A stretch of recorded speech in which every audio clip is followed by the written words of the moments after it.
could you introduce the links between Trinidad and Tobago, the trade links, and the U.S.? Well, the trade links between Trinidad and Tobago and the U.S. have been established many, many years ago. Trinidad and Tobago started off its oil and gas production, its oil production in 1909. So we were right behind the United States with oil production, and therefore the links have been there forever. Within more recent times, we have had, of course, the Caribbean Basin Initiative, which is the entire Caribbean, which of course Trinidad and Tobago tries to take advantage of, which is being able to get our other products into the United States.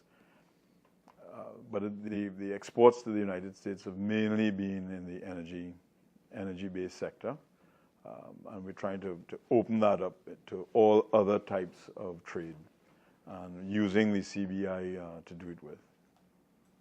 Can you introduce any other treaties that you're working on between the U.S. and Trinidad? The other treaties that we're working on right now would be with other countries, and mainly within the region. Of course, we have Central America and South America being big trading blocks. So really and truly we also have the Canada CARICOM agreement. So there would be no other real treaties right now with the United States. We're more or less covered there. But with everything else going on, we would have had the entire Western Hemisphere. Soon we would have the entire Western Hemisphere covered, which can only augur well for Trinidad and Tobago. And of course, with that, we build competitiveness, which again, we will be able to take more advantage of the U.S. market than we're taking right now. Mm-hmm. Great. And can you tell us what the role of the private sector U.S. plays in Trinidad's GDP? The private sector in Trinidad and Tobago plays a major role in the GDP. If you look at the breakdown, 45% of our GDP is oil and gas. 50%, roughly, just short of 50% is in services, and of course 5-6% in manufacturing, depending. And then we have a very small percentage, less than 0.5% for agro-processing. A lot of that is done with private sector. So the private sector is a considerable contributor to the GDP. And with this administration, we are looking at supporting the private sector to get them to increase their contribution to the GDP. We're looking at the private sector in providing more jobs, better paying jobs, creating more value into everything that we do, and all that is private sector driven. Great. And on that note, we want to show in the program that the government, the public and private sector are working together hand in hand to help Trinidad grow. So what is the public sector doing hand in hand with the private sector to help Trinidad grow? My background is private sector. Therefore, one of the first things I did here was to engage the private sector. So we have a great public-private sector partnership going. I involve the Chambers of Commerce, the Manufacturers Association, all the private sector organizations. We try to involve them as much as possible in our policy making, in working and dealing with various issues that might affect business. We're working very hard with the private sector in engaging them into making life easier in doing business in Trinidad and Tobago. We haven't fared very well with the global index on the ease of doing business, and it's something we're very much aware of, and working towards getting us below the 50 mark. That's very crucial. It's important for us that we do that. So the private sector and the public sector are working hand in hand in growing this economy here in Trinidad and Tobago. Perfect. And at the same time, the private sector has a very influential voice. If a U.S. company hears of a company here that's succeeded and done well, they're probably more likely to come than if they hear from the government of that country. So how powerful do you think the private sector voice here in Trinidad is to America? I would say that the private sector voice in Trinidad and Tobago is absolutely critical. And in fact, every mission and that we have gone on since we came into office. And we've been to the UK, we've been to China, we've been to Brazil, we've been to Central America. There's been one or two trips to the US, and all have been accompanied by private sector people, either CEOs of companies or they are very much involved in our presentations. And in fact, what we have adopted is to have the private sector let the private sector speak. Business people like to hear other business people. Business people don't necessarily want to hear government speak, and that's what we do. And we've been able to marry the two, between the government speak and the private sector speak, and it has worked extremely well. So the private sector, we know that well, let me back up. The government has a role of as being a facilitator, and the private sector is they're the ones to make it happen.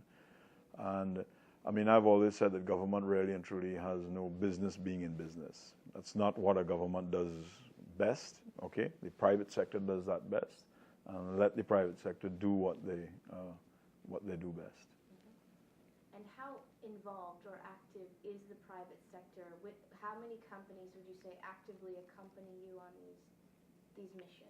Typically, there would be companies, the companies that accompany us on missions typically would be companies that are either already doing business in that particular territory, and therefore it's easier to speak of the experiences. If not, if it's virgin territory for them, it's companies that already have a good export experience.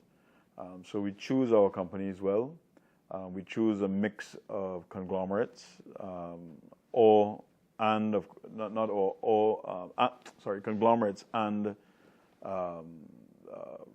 maybe family-owned businesses that are well established. You know, in countries like the islands in the Caribbean, a lot of the businesses were all family-owned at one time. There were very few public companies, and now that is changing. And we have very, very strong publicly owned companies in Trinidad and Tobago that have done extremely well, and they would accompany us on our missions. Great. Can you name some of those companies that have already accompanied you and have those strong links, either family-owned or conglomerate? Yeah, the two main publicly held companies in Trinidad, it's the Neil Amasi Group and also the Ansa McCall Group. Those are billion-dollar companies that have done extremely well. They're very strong companies. They're involved in a number of different types of activities. We also would have the National Gas Company, which is a state-owned company, but they're responsible for gas transmission and providing gas to the various chemical industries.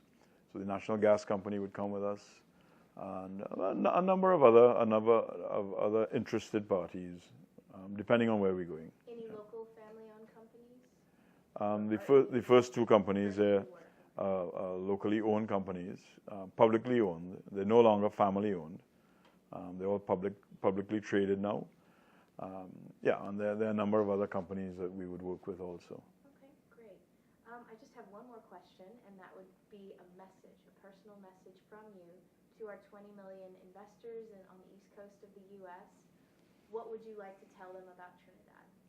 I think to speak about Trinidad and Tobago in the context of doing business, I think Trinidad and Tobago is very, very well positioned. We have all that it takes for you to set up business in Trinidad. We've had a history of foreign direct investment in the sum of billions of US dollars coming into Trinidad and Tobago. There's never been our history of welcoming people and working with foreign companies is a very good history. And for any business person looking to invest outside of the United States, Trinidad and Tobago by far is would be one of the top countries in the world, not only in the Western Hemisphere, but in the world to do business with. Great, very good. Anything you would like to add? Any topic that I haven't covered? Not really. Christine, you have anything? No, we can't. No, we're talking about the U.S. market. We're not going to China. Get That's with the nice of program, you. Christine. I have another visa. In order to promote Trinidad and Tobago and get Trinidad and Tobago out into the global business world, we have embarked on a series of different meetings that are held in Trinidad and Tobago. We had an extremely successful Caribbean Investment Forum this year, which was the first time, and we tried to include the Americas, in particular the United States, again, to come and see what is it that this place is. You know, typically people think that the Caribbean is all sea, sand, and sun. Some of it is, which is a good thing. But Trinidad is a very unique place when you're talking about investment. And really and truly, come to one of our meetings, come on your own, it doesn't matter, and see what we have. But we would be the right pick for you. Very good message. And we're a little over time. How was it? Do we need to repeat anything?